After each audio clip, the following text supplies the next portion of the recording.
বলছিলেন 25 তারিখ যে এসে বলছিল যে আই হ্যাভ এই জিনিসটাকে মানুষের মাঝখানে নিয়ে যাওয়া,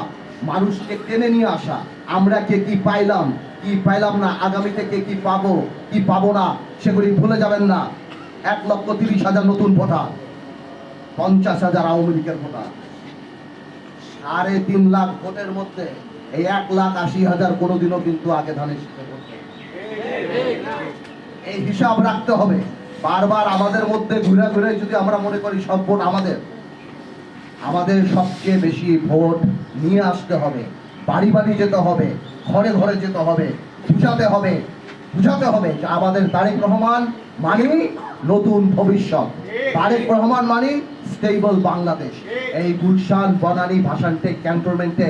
এমন একটা সিট যেখানে সমাজের চ্যালেঞ্জিংরাও থাকে এবং বিদ্যমান আরবান এলিটরাও থাকে, তাদের সবাইকেই বুঝাতে হবে যে Tarek Rahman is the best candidate এবং বাংলাদেশের সংসদে বলেন যেখানেই বলেন এদের সমস্যা সমাধান করার জন্য আমাদের সবাই একসাথে হয়ে কাজ করতে হবে।